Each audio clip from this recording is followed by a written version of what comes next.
Here is the cleaned, corrected, and properly formatted version of the transcript exactly as requested. Everyone was laughing at my graduation dinner, glasses clinking, my mother's rehearsed smile, Prodaju my father pretending to be proud. I was still smoothing the crease of my gown when Grandma Evelyn leaned in, her voice warm and oblivious to the grenade she was about to drop. I'm glad the $1,500 I send you each month is helping. The room didn't go silent. It collapsed. I froze, looked around, and felt something cold rise in my chest. I never got any money, I said. Chairs shifted. Every head turned toward my parents. Neither of them moved. Grandma set her plate down, and the air snapped tight around us. I wish I could tell you that moment. At the dinner table was the first time something felt off. But the truth is, I'd spent most of my life brushing off the quiet warnings that came in small, ordinary shapes. A missing $20 from my birthday card, a college bill that didn't match the scholarship amount I knew I'd earned, the way my mother's voice always seemed to crack at the perfect moment, as if emotion were a faucet she could turn on and off. My name is Marie, and for as long as I can remember, I've been the kind of person who apologizes before I speak. Growing up, I learned early that needing anything was a burden. New shoes? Too expensive. Field trip? We can't afford that. Even in high school, when I worked weekends at a small cafe and came home smelling like burnt espresso, the money disappeared into what my father always called family expenses. I didn't question it. I thought I was helping. By the time I entered college, I'd mastered the art of surviving on almost nothing. Granola bars for dinner, 2 part-time jobs stacked on top of a full course load, long nights in the campus library because the heat in my apartment barely worked and I couldn't afford to fix it. And through it all, my parents reminded me constantly how proud they were that I understood the meaning of sacrifice. I wore that word like a badge, even when it felt more like a weight around my neck. My mother, Diane, played her part well. She had this soft, trembling way of telling me how guilty she felt that she couldn't give me more. We're trying, sweetheart, she'd whisper, eyes shining with practiced tears. My father, Victor, balanced her theatrics with cold practicality. Money's tight, he'd say. Be grateful we're keeping you in school at all. I believed them. Why wouldn't I? The only person who ever made me feel safe was Grandma Evelyn. She lived in a different city, far enough that visits were rare. When she came, she'd hold on to me like she was trying to memorize the shape of my ribs. But whenever she suggested spending more time together, my mother would step in with a smile that never touched her eyes. Marie's overwhelmed with school. We don't want her falling behind. Evelyn never pushed. I never questioned it. But looking back, I can see the pattern. Every wall I ran into had my parents' fingerprints on it. And that night, sitting between the people, I trusted least in the one person who'd always loved me honestly. I realized this wasn't the start of a mystery. It was the end of my ignorance. We didn't leave the table right away. For a few suspended seconds, we all just sat there, caught in the gravity of Evelyn's sentence and my reply. The dining room, warm a moment earlier, felt suddenly sharp, the way air feels right before a glass slips off the counter. I could hear my own heartbeat louder than the chatter that had filled the room minutes before. Grandma's hand stilled halfway toward her water glass. She didn't look confused. She looked alerted, like something that had lived in the back of her mind for years had finally stepped into the light. Her fingers tightened slightly. Then she set her plate down with a soft, deliberate click that echoed louder than it should have. Across the table, Harper's eyes flicked from my face to my parents. She wasn't smiling anymore. Samuel leaned back slowly, studying Victor like he already knew where this was going. My parents didn't speak. Diane's smile stayed frozen in place. Too perfect. Too stretched, like wax melting at the edges. Victor's jaw clenched once, a tiny movement, but enough to tell me he was calculating every possible exit. Marie, my mother finally whispered, voice high and brittle. Sweetheart, I think you misunderstood. But Evelyn cut her off. No, she said quietly. She didn't misunderstand anything. My father cleared his throat, a sound that tried to reclaim authority but failed. This isn't the time for confusion, he said, glancing at the guests with forced composure. Let's discuss it later. No, Evelyn repeated, sharper now. We'll discuss it now. Her gaze shifted to me. When was the last time you checked your account, dear? Heat flushed up the back of my neck. I swallowed. I don't have any transfers. Not a single one. The sound that left Evelyn wasn't surprise. It was resignation, a soft, wounded exhale, like a truth she'd hoped she was wrong about, but had known for too long. Diane stood abruptly, napkin crumpling in her hand. "Mother, please. This is embarrassing." "For who?" Samuel asked quietly. His voice sliced through the room. I watched my mother's face collapse into the expression she'd perfected over years. The trembling lips, the sad eyes, the silent plea for mercy, the performance she always used when the walls came too close. But no one rushed to comfort her. Not this time. As guests awkwardly excused themselves, the room emptied in slow-motion ripples. The moment the front door closed behind the last person, Victor turned to me. "We'll handle this privately," he said, tone flat with warning. But something in me had already shifted. "Privately," I murmured. "You mean like you handled the money?" My mother flinched. My father's eyes sharpened. That was when my phone buzzed. A text from Harper. "Call me tonight. I know more than you think." My stomach dropped. Later, alone in my childhood room, the ceiling felt lower, the air too still. I replayed every moment I'd ever dismissed. The guilt trips, the missing money, the constant narrative of sacrifice. And beneath it all, a pattern finally aligned. When I called Harper, her voice came through steady and tired. "They did it to me too," she said, "and to others." "You're not imagining this." Silence stretched long between us, then snapped. That was the moment I understood this wasn't a mistake. It was a system, and it had been built around me my entire life. I barely slept. By morning, my pillow was still damp at the edges, and my throat felt scraped raw from holding back everything I hadn't had the courage to say the night before. The house was silent when I slipped out, sunlight barely touching the blinds, as if even the day didn't want to disturb whatever poison lingered inside those walls. Grandma Evelyn was already waiting, at the small hotel where she was staying for the weekend. She opened her door before I could even knock twice. One look at my face, and she reached for me with both hands. "Tell me everything," she said. I did. Every missing paycheck, every scholarship that mysteriously never made it to me, every bill I'd paid alone while believing we were barely staying afloat as a family. I told her about the 2 jobs I'd juggled, the nights I'd gone hungry because textbooks cost more than food, and how my parents praised me for being understanding. Evelyn listened, jaw tightening, eyes glistening, not with shock, but with confirmation. "I kept records," she said finally. Rising from the couch with a steadiness that made her seem decades younger, she opened her travel bag and pulled out a slim folder. Transfers, amounts, dates, every payment I sent you.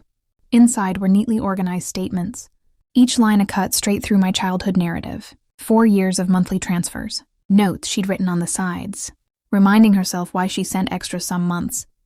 Because I'd sounded tired on the phone. Because finals were approaching. Because she didn't want me to struggle. But I had struggled. Hard. My hands shook. "Where did it go?" "You know where," she said softly. I did. I checked my own accounts next. No transfers. Not one. I called the bank, hoping for some explanation that didn't make me sick. But the representative hesitated before speaking. "There is a joint account under your name, opened when you were 17. It lists Diane as the primary." My stomach flipped. I had never signed anything at 17, not for a joint account. By early afternoon, I was sitting in a downtown cafe with Harper, who slid into the booth across from me with a look that told me she'd been waiting years for someone else to see the truth. "They did the same thing with my trust," she said. "Told everyone I was irresponsible. Meanwhile, the money just vanished." Her words tugged at a thread in my memory, and suddenly, a flood of forgotten moments came crashing back. My father dismissing Samuel as jealous, my mother insisting certain relatives were bad influences, the careful cage built around my life, one excuse at a time. "They isolated us," I whispered. "That's what people like them do," Harper said. When I told my boyfriend Ryan everything that night, he rubbed his forehead and sighed. "I don't know, Marie. Maybe you're overreacting. Money stuff gets messy." It wasn't the wrong answer. It was simply the final straw. By morning, I was sitting across from Attorney Alden, Evelyn beside me, her hands clasped in quiet fury. "This isn't just financial mismanagement," Alden said after reviewing the folder. "This is financial abuse and fraud." I felt something settle inside me. Not rage, not grief, purpose. "We can move forward," he said, sliding a notepad toward me. "But it has to start with intent." I nodded, the decision already made. "I'm ready." The cafe we picked sat in a quiet corner of the city, the kind of place with warm bulbs hanging from the ceiling and the Smell of roasted beans drifting in slow waves. It should have felt comforting. It didn't. My hands wouldn't stop shaking as I wrapped them around a mug I hadn't taken a single sip from. Evelyn sat beside me, calm in a way only someone who had already walked through fire could be. Samuel arrived next, nodding to both of us before taking the seat across from me. The empty chair beside him waited like an open wound. "They'll come," he said. "People like them always think they can control the ending." He wasn't wrong. Victor and Diane walked in 10 minutes later, dressed like they were attending a meeting they expected to win. My mother scanned the cafe, eyes wide and pleading, as if hoping this was all some kind of misunderstanding. My father walked like the floor belonged to him. They stopped short when they saw who was waiting. "Mother," Diane breathed, voice breaking on command. "Marie, sweetheart, why are we doing this here?" "Because here," Evelyn said quietly, "you won't be able to twist the truth." Victor's jaw pulsed. "Let's sit." They took their seats. The moment Diane's purse touched the floor, I reached for my phone, unlocked it, and placed it face up on the table. "Recording," I said. Diane's mouth opened. "Marie, how could you?" "It's for clarity," I said. "No more confusion." Victor leaned forward. "You're acting impulsively. We can talk about the money. There were reasons." "Good," I said, interrupting. "Let's talk." I slid Evelyn's folder across the table. Victor hesitated before opening it. His expression didn't change, but his fingers stilled. "These are transfers," I said. 4 years' worth. And the bank says I never received a single one. My mother blinked rapidly, shifting into the persona she'd perfected. Soft voice, trembling chin, a martyr sculpted out of guilt. "We were going to give it to you after school," she whispered, "as a surprise. We only wanted to protect you. You were so young." "You forged her signature," Evelyn said, each word a deliberate cut, on an account she never opened. "You stole from your own child." Diane's tears vanished. "Forged? That's absurd." "I confirmed it with the bank," I said, my voice steady though a tremor crawled up my spine.